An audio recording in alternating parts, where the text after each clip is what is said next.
It's the final, well, actually, it's the first day of February, and you'd think that that would normally be the final day of the transfer window. But it's a weird year. It's 2025, and the window runs all the way through until the 3rd, which means Arsenal still got some time, but it is running out. This is the Arsenal Transfer Show.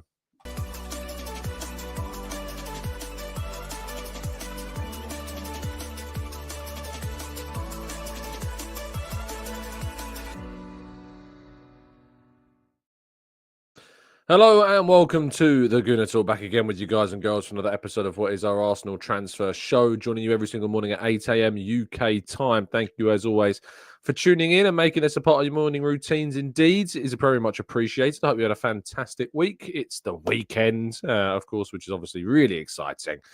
People have got a week of work under their belt and now ready for a weekend which concludes with a massive game between Arsenal and Manchester City, of course. But there's lots of Premier League action to discuss, lots of games going on to think about. And good morning to those joining us in the chat box. Sweating Merlot, we've got the morning to you. Glenn, Martin, Blackshine, Tom, Stevie, Paul, we've got Langdon, we've got other Paul, we've got Matt, PJ, Ans, Izu, we've got Mark and Grantley Poos, we've got Loga and Louis, and plenty more of you guys and girls as well. Thank you, as always, for tuning in. Very much appreciate you all being here, and I hope you have a fantastic weekend indeed. Right. Quickly, let's do a quick roundup of this weekend's Premier League action. In action on Saturday, early kickoff, Nottingham Forest and Brighton. Very interesting battle that. And then are the 3 o'clocks, which do have some ramifications for Arsenal. Everton against Leicester, Ipswich against Southampton, Newcastle against Fulham, and Bournemouth against Liverpool. Very interesting game that. If Liverpool can come through that with a win, it'd be a big boost towards their title hopes. A very tricky away trip with Bournemouth in such good form. Can they do it? They've had more of a rest, of course, than Liverpool, though Liverpool did manage to rest most of their players after their midweek defeat in the Champions League, after they rotated a hell of a lot of their players. And the late kickoff is between Wolves and Villa. Could it be Ollie Watkins' last game in a Villa shirt? We will have to wait and see. Sunday's games, Brentford against Spurs, Man United against Palace, Arsenal against Manchester City, with Chelsea taking on West Ham on Monday and Everton taking on Liverpool in that game in hand, finally getting played on Wednesday. So lots that can happen, lots that can change. Let's jump into today's slides, though. And we start with Arsenal reaching the quarterfinals of the FA Youth Cup, courtesy of a 2-1 win over Fulham. A goal from Max Dowman and Harriman Anous took Arsenal through to the next round. Another good finish, another good moment for Arsenal's young rising star, continually training with the senior squad and scoring yet another goal for the under-18s in the FA Youth Cup.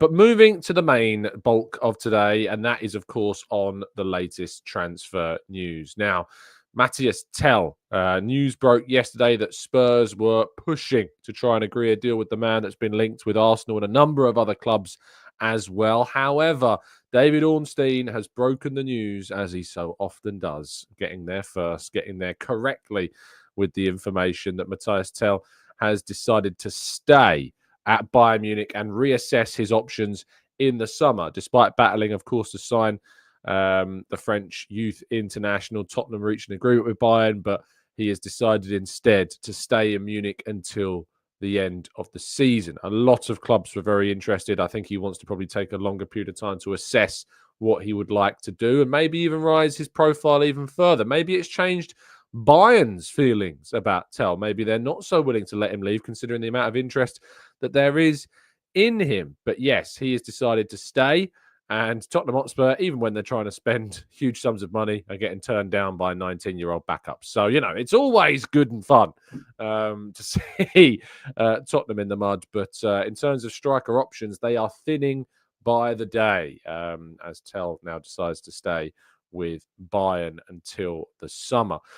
So what's going on with Ollie Watkins? Well, Unai Emery has supposedly asked for Marcus Rashford, and the Aston Villa are very keen on looking at a loan move for Marcus Rashford between now and the end of the season. This may come as a bit of a music to the ears of some Arsenal fans that were worried that Arsenal may indeed themselves try and move for Rashford. Aston Villa looking more likely to make a move. This does look more so like a move to replace John Duran, who has now completed his move to Al Nassr for a massive, massive fee, huge wages as well.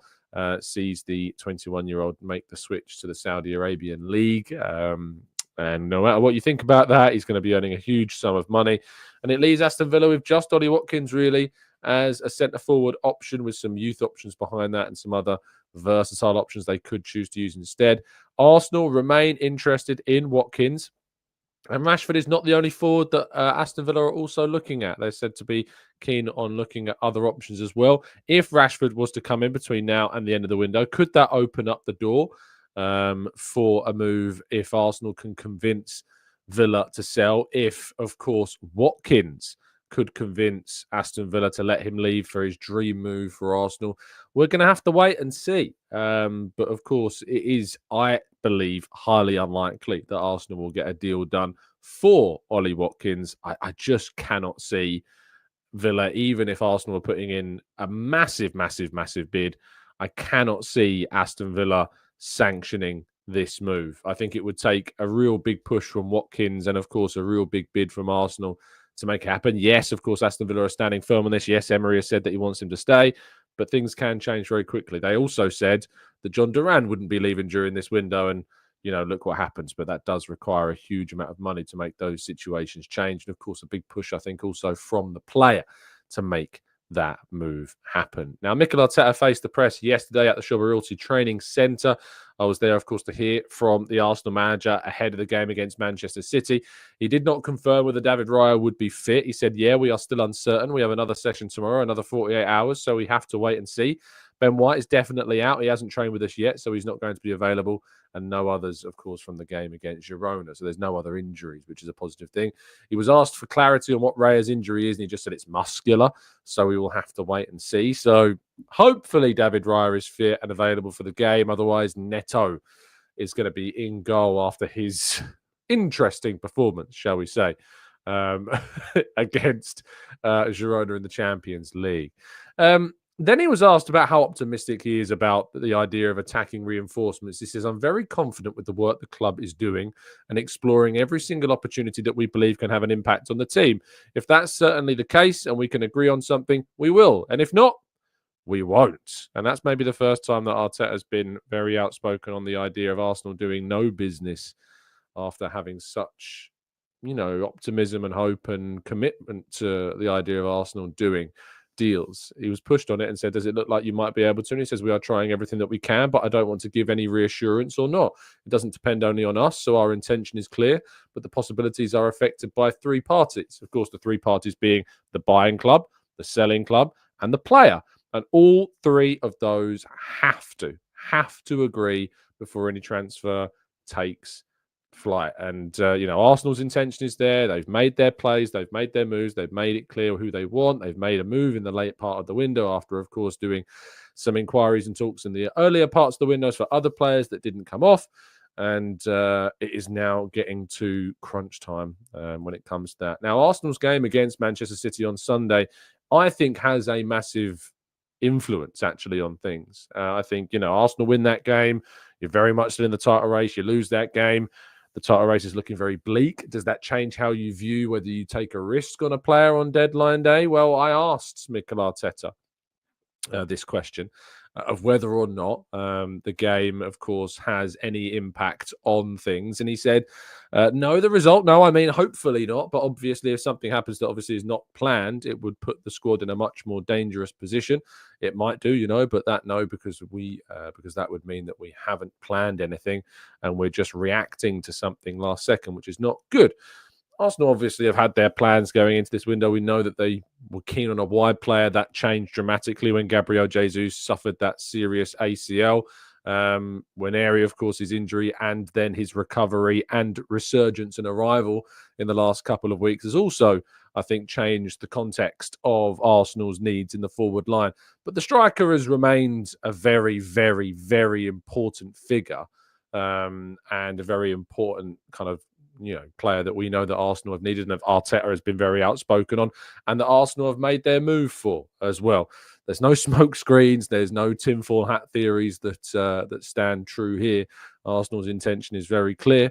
Arsenal have made their moves, and we just got to keep those fingers crossed that something happens. But make no bones about it, if Arsenal do not sign any players between now and the end of this window, this January would be a failure.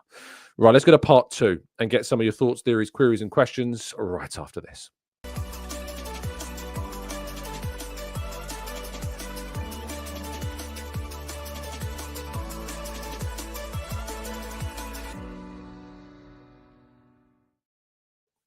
Okay, this is part 2 of the show. We'll be jumping into the chat box and tackling some of your thoughts and questions. So if you've got any, use that capital Q and jump that in, and we'll do our best to tackle as many of those as we can, because it's, the mood's not great. It's probably fair to say. And by the way, if you've not yet checked out my show with Sophie yesterday, we did an evening record yesterday. We did a show live. I rarely do shows in the evenings these days. It's because I'm trying to spend more time with family and focus on things outside of football, because it just engulfs my entire life. I really do hope that, I really sincerely hope at least that you'll catch up on that, because it was a really good chat. So please do give that a listen. Clive, our good friend Clive, is in the chat. Says Arsenal would have had multiple plans. Which lever they pull will be results based. Hope something happens. It needs to. Well, they've obviously qualified for the last 16 of the competition, finishing in 3rd spot, which guarantees them an extra bit of money. Will they pull a lever now, of course, and said that they will move for a player? Let's wait and see. But there's without a doubt, if Arsenal don't sign anyone, Clive, that's bad. Like, there's no bones about it. We have to bring somebody in between now and the end of the window if we are. In my opinion, I think it's near impossible that Arsenal would lift a trophy without having brought in somebody with the players that are missing, with Jesus being out injured until the foreseeable future, certainly for the rest of this season, just because of fatigue more than anything else. I just can't see the players being. I just can't see the players being fit enough with that amount of depth, with one striker and one option in depth to him being Trossard. Really, I just can't see it with Saka being out also till at least March, maybe longer. And yes, still plenty of time. I love your optimism, Clive. I do. Let's just keep the energy the same, of course, across this until things end. Drunks Are Us says, I enjoy Sophie's channel as well. You can go check out Sophie, of course, the Hybrid Squad. Go listen back to our show yesterday that Loga clearly enjoyed.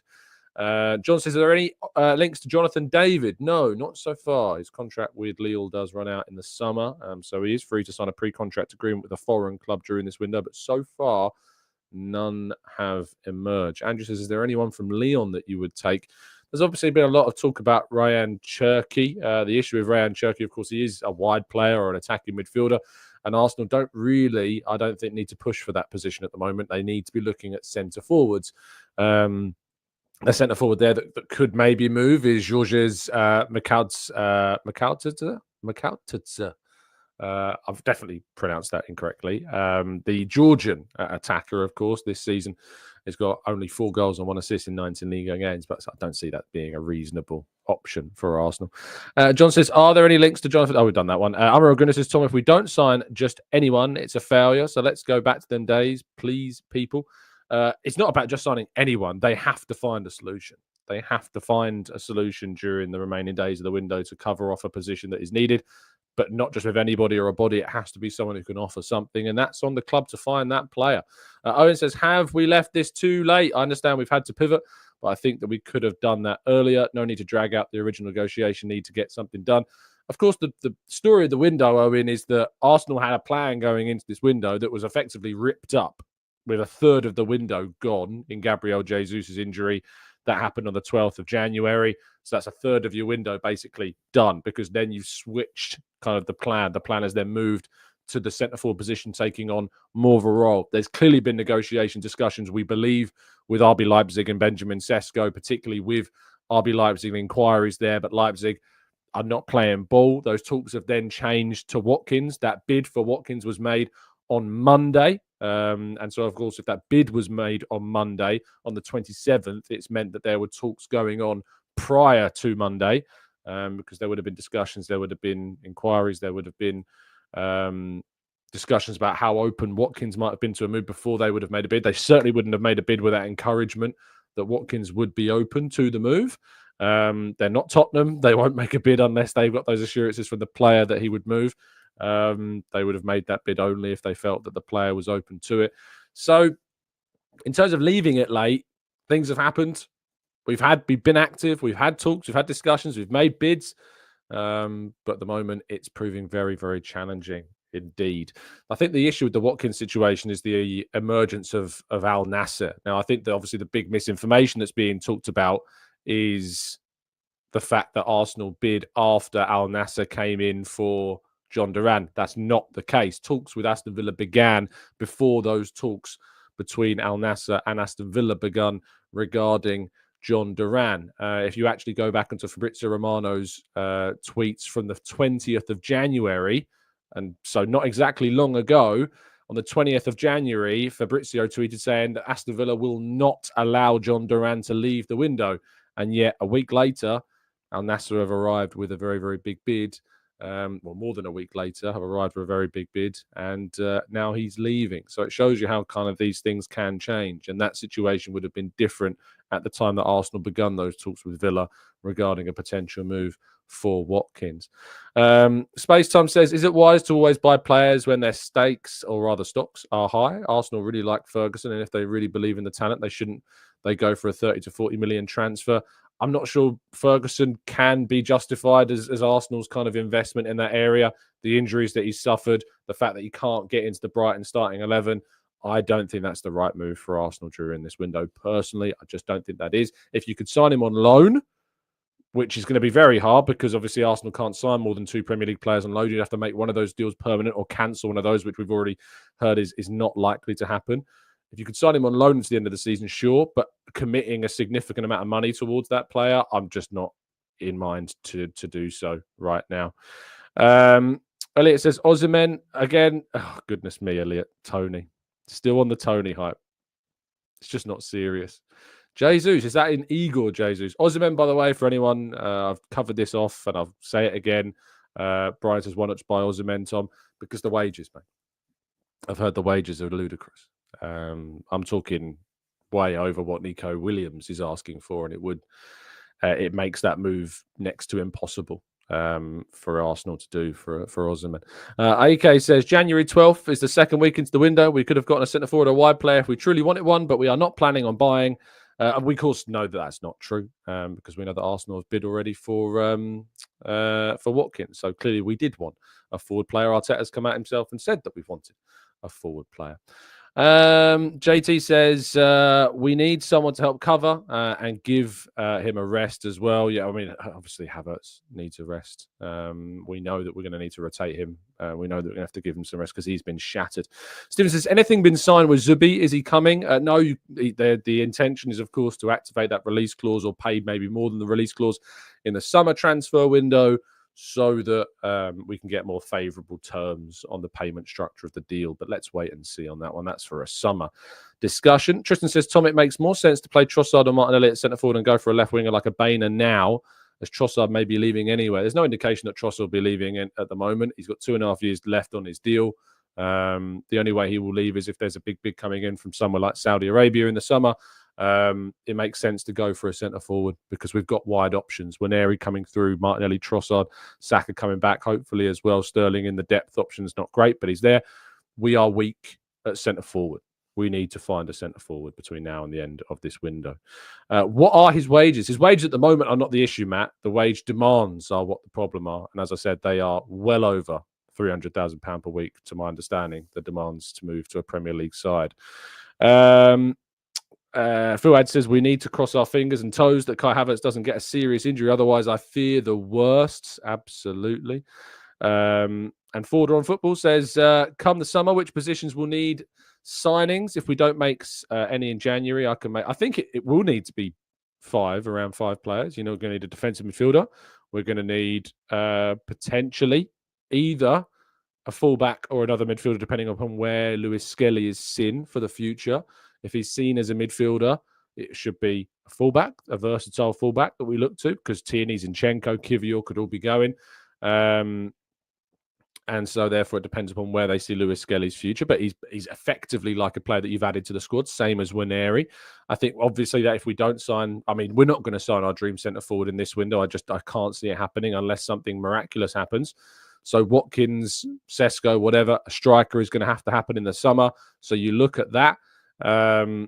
Potentially a wide player, depending on if Trossard, for instance, was to be courted again by a Saudi Arabian club and a bid was made that would tempt him into leaving. Maybe then you would see Arsenal move for a wide player. But we have got a lot of players in those wide positions after Waneri has kind of been added to the fold. He's been excellent, and we need to give him that room to develop and room to get those minutes. Attacking midfielder, you could argue as well, to help provide depth for Ødegaard, especially if indeed Waneri is now seen as one of those forward players. Eberechi Eze, I'd love to see Arsenal go into the market and look at him because I think he would cover off a number of positions for us. Left 8, attacking midfield, maybe in a wide position as well. I'd love to see Arsenal move for Eberechi Eze. If Arsenal ended up in the summer having a window where they signed Sesko, Eze, Zubimendi, and added, say, a couple of depth options to the fullback area, a backup goalkeeper, I think you'd look at that and think that's Arsenal would have done very well in the window indeed. Alex says, do you think Trossard will probably be sold? Again, we've kind of looked at that. I've heard nothing, Alex, to suggest he's refusing a new contract. There's been no suggestions that he's refused a new deal so far. Certainly to my understanding that those conversations are there, but certainly I've not heard that he's refusing to sign a new deal. Certainly not. Drunk Sorrest says it was reported between 350 and 400,000 pounds per week. I've heard it could be even more than that. So yeah, it could be even more than that. Jay Collins says, morning Tom and chat. Who would you pick to play in your biopic? Danny DeVito is available. Oh, yeah, because Danny DeVito is a great person to play. A 6'3" person, isn't he? Afro says, even Chelsea aren't willing to meet Osimhen's wage demands, and we know Chelsea throw their money at everything. Patrick says, we've spent so much money in the last 5 years. I don't get how fans are blaming the board. Squad assembly has been mismanaged, in my opinion. We chose to start the season with 4 left backs. Well, of course, those left backs, I think you're referring to being Zinchenko, Tierney. Who am I forgetting? Because Kivior's a left centre half. Timber's a right back. Who am I forgetting? Am I forgetting Calafiori, of course. Or we signed Calafiori, but again, he was signed as a left-sided centre-half as back. So, I mean, I don't know who the fourth one is, Patrick. Let me know. I'm not sure who it is. D says, Tom, I honestly would rather finish second this season and win the league 3 seasons in a row. If Arsenal should not sign 4th choices on their wish list, wait it out. And says, Tom, honest opinion, was it right for Arsenal to try for Sesko when he didn't want to leave in the summer? Pointless, don't you think? Did you have a chat with him? Sesko was open to a move if Arsenal, of course, were able to commit in that stage of the window. At that point of the window, of course, we weren't able to move on Nketiah, and we weren't able to guarantee him regular starts. So he decided instead to stay with Leipzig until the end of this season. Of course, Arsenal then made a play this January with the striker situation having opened up a lot more and the knowledge that they'd be able to offer him more guarantees. But Leipzig now at this point are the issue, not Sesko. So that's the reality of that situation, Anthony. RM says, really brainwashed us all into penny pinching. If we want to be a top club, we've got to spend like one. It's this thing, like obviously people just categorically won't accept the financial restrictions side of things. They just won't accept it. It's a case of we're not spending money. We're holding it's like we have money to spend and we're choosing not to. And I don't really get, like, if you want to choose to believe that, fine, but you're choosing to believe a reality that's not real. And I can't say anything other than what I'm aware to be the case. Arsenal are working under strict UEFA FFP. They've got a certain amount of money they can spend, but will only spend that on who they feel is the right player. And even with the Watkins situation, people have suddenly gone, oh, look, Arsenal have got 60 million to spend. Arsenal didn't bid 60 million for Watkins. It's mad what people believe and just choose to believe it anyway and ignore any reason or logic just because it doesn't suit what they want Arsenal to do. John says, will we get a break in Dubai if we qualify for the Carabao Cup final because we are rearranging the Chelsea game for February 16th? Yes, it's a really important point. So if Arsenal do win somehow against Newcastle, Their game against Chelsea will be rearranged to February 18th. Tuesday, February 18th, which is the week of the TGC live show, but it's a home game on the Tuesday. The live show's on a Thursday, so don't worry, that's not affecting anything. The 10-day gap between Newcastle and Leicester, though, that does offer Arsenal a chance to go away. So we'll have a weekend. As soon as we finish the game against Newcastle, I think there will be a trip, to my understanding, abroad to a warm weather training camp between that period. So a flight maybe on the Thursday, get back maybe on the following Thursday, like a week, maybe less away to do some training in Dubai. I think that may be the gap where it happens. Oliver says, I think the real mistake the club was letting Xhaka go, even though it was good business. I mean, he asked to be fair, Oliver. Like, it was a case of, like, he wanted to move on. He wanted to take the opportunity to go to Bayer Leverkusen. So the club allowed that to happen because he asked for the move, and he'd spent many years at Arsenal, and of course we've got a good fee for the player as well. But it's been very difficult to replace him. Paul says, why has Victor Gyökeres not been mentioned? I think we've mentioned Victor Gyökeres in the last 3 shows, and we've talked about, obviously, that he said that he's not leaving until the summer, and also Arsenal don't have the capacity to activate a €100 million release clause. We also talked about him at length yesterday. Patrick says, where would you try and fit Nwaneri into the team when everybody's fit? Do you see him as competition for Odegaard or a rotational option with Saka? Nwaneri is class. Let's give him a run of starts. I mean, if everybody is fit, he's on the bench. Like, there's no doubt about that. If everybody's fit, he's on the bench. Odegaard and Saka play, but he is obviously one of the first players that comes on. One of the first players that comes off the bench, either for Odegaard, either for Saka, could even be for the left winger, could even be for a centre forward. Nwaneri will be one of the first players off the bench when everybody is fit. Mike says, I would like Arsenal to extend Partey's contract. I don't think they will. I think Partey will leave in the summer. Raphael says, hi, Tom. Many thanks for another excellent show. Thanks for keeping us fans on the ground with the objective analysis and astute insights. Thank you, Raphael. Very kind of you. Indeed. Jerome says, when is City's day of judgment? Surely it's any day now. That has dragged on way too long. I mean, to be fair, we've all known that it would be 2025. There was also suggestions that it could even be after this season. I think it may end up coming before that, but it's not dragged on longer than as was expected, to be fair. We've known it would take this amount of time. Soup says, during a press conference, a reporter put to Arteta that Arteta had previously said that Nwaneri could be a centre forward in the future. If we don't sign a striker, I wonder if we will see this in the near future. Arteta has said this, yes. Maybe when Saka's back, we see Nwaneri play at centre forward. It's not something that could be. It's not something that is going to necessarily be ruled out. So yeah, very interesting indeed. Let's go to Alex says, Tom, we're still carrying the burden of a couple of years / poor or lack of player sales versus squad investment, which has harmed our spending ability.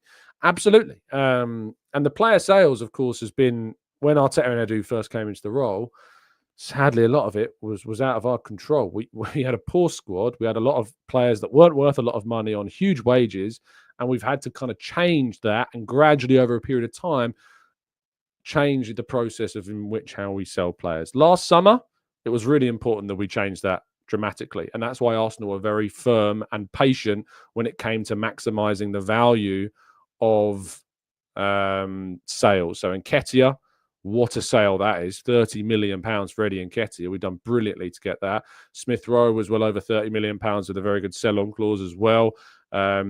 Aaron Ramsdale, including add-ons, £25 million, but I imagine it'll be closer to $20 million that Arsenal end up getting with that deal still. It's a backup goalkeeper. Arsenal made pretty much most of their money back on that deal, who, on a goalkeeper that, of course, started loads of games and helped Arsenal back to the Champions League before them being upgraded upon. So, you know, in the end, Arsenal's kind of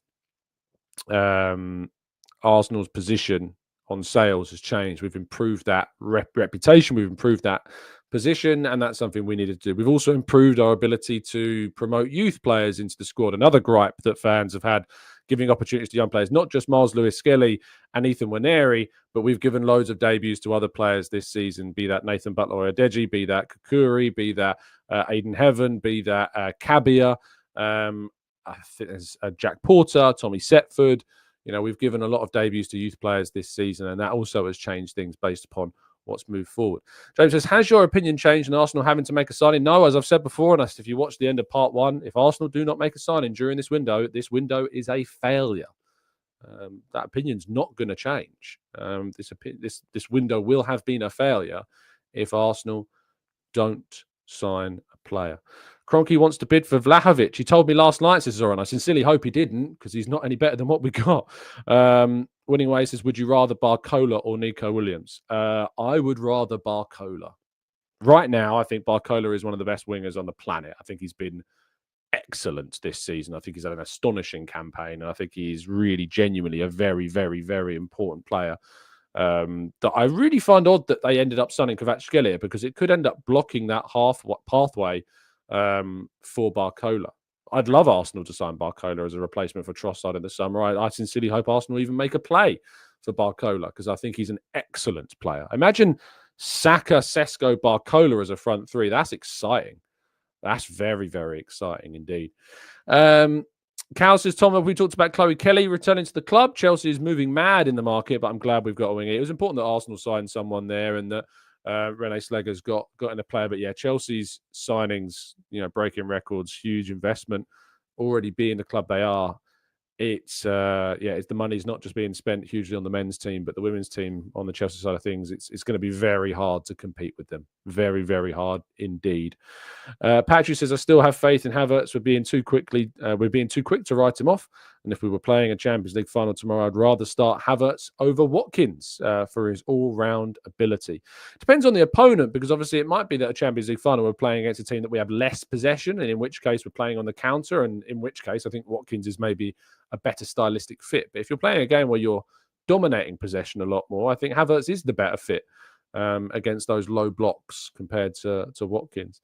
Alex says, do you think that we need to improve our standing as a buying club? I don't feel that we have in the same standing as Liverpool, in the way we often pay over the odds with little threshold for value or, of course, for growth. If you look at the deals that Arsenal have done over the recent years and the squad that we have today, David Raya, £27 million.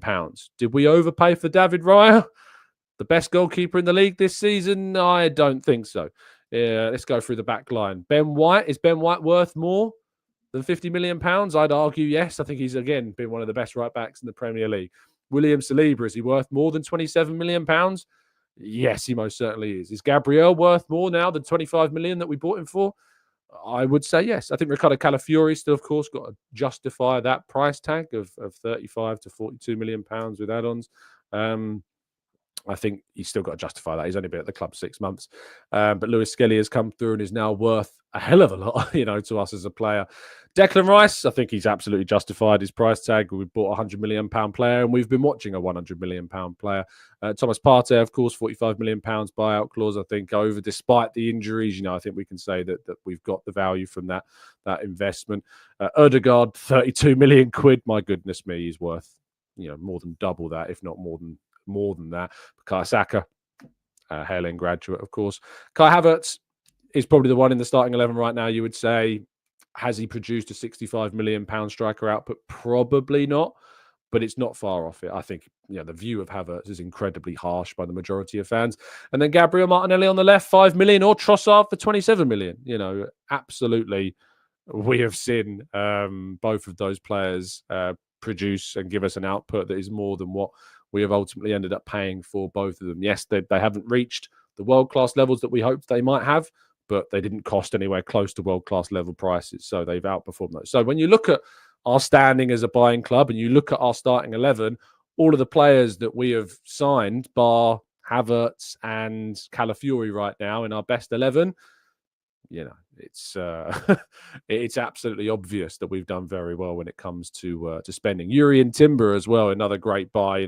He's already worth more than what we paid for him, and he had a season out as well because of a really unfortunate injury. So it's been more so kind of the depth players like Mikel Merino. We've spent a lot of money on £30 million. He's yet to justify that, but similarly to Calafiori, he's not had long at the club. Gabriel Jesus, did he justify the £45 million? In the end, probably not. I think that was more taken out of his hand, though, by those ACL, by those serious knee injuries that he suffered at the start of his time at Arsenal, before he suffered that knee injury in the World Cup. It certainly looked like he was on his way to justifying that price tag. Zinchenko, 30 million quid. I mean, in the season that he got us help into the qualification of the Champions League, I think he probably ended up justifying the 30-odd million that we paid for him. Fabio Vieira certainly did not justify that price tag. Kivior, £18 million. I think Jakub Kivior's been fine. He's been an £18 million player in today's market. I think he's been about worth that amount of money. Jorginho, 12 million quid. Bargain. We absolutely did well with that signing. Brilliant piece of business by Arsenal. And Jorginho's been a really important member of this group. Tomiyasu, I mean, even at 18 million quid, it's hard to justify that. The injuries have been horrendous. They've been repetitive. Didn't really have too many problems, I don't think, before he signed for Arsenal. But still, in the end, it's not been a hit, has it? Because his injury record has just been too poor. It's not his performances, it's been the injuries. Lokonga, Tavares, I mean, we'll end up breaking even on Tavares with the loan and the obligation to buy of Lazio this season. Lokonga, we're not going to break even on him. That's not been a signing that's ultimately worked out. And then you're getting back into kind of the Cedrics and Maries, and that was right at the beginning of Arteta's career and didn't cost Arsenal a lot of money. So overall, when you look at the squad, when you look at the spending under Arteta, it's far, far, far more hits than misses when it comes to the investments that we've made in this squad. And that's a really important thing. So squad building wise, the progression of this team, back in the title race, established in the Champions League, finishing high up in that table, getting to the quarterfinal last season, hoping to go further this season. Yes, we definitely need a trophy, but without a doubt, we have justified our investments on the whole, as opposed to the ones that we haven't justified as much. Amaral Gooner says, Tom, someone on Sky Transfer said that we got 30 million for Nketiah and only offered 45 for Watkins. I didn't know Nketiah was 29. I know. It's a very strange opinion, that. A very, very strange opinion indeed. Winning Ways says, most fans will say no, but we could get Jonathan David for 45 million if he scores. I mean, 40 to 45 million for a player that's going to leave on a free in the summer. I'm glad that Winning Ways is not in charge of our transfers, that's for sure. Jerome says, Trossard had one season with 17 goals and Martinelli with 15. Our forwards outside of Saka always have a freak season, and then they fell off. I wonder why. I think with Trossard and Martinelli, it's been a lot to do, obviously, the competition between those two. This season, they have had a dip, definitely. Last season, Trossard had 17 goals, and that was his first full season with the club, you know. So, and to be honest, this season, Trossard, you know, it's not been exactly, like, awful from him. He's got 5 goals and 6 assists, 11 goal contributions. He scored in important games for us. So I wouldn't go as far as knocking that, as it's been a terrible season for Trossard, obviously. So I just think it's just not been the level that we got from him last season, where he got 17 goals. Oliver says, football is such a messy sport, always absolute chaos at every club, and we all look over the fence and say, why can't we do that? I know, that's just the way the football goes, unfortunately. We all think we're managers, we all think we're owners of football clubs, and we can somehow do better. The reality is, if the fans that shout the loudest were in charge of the club, we'd be in a far worse position than we are right now.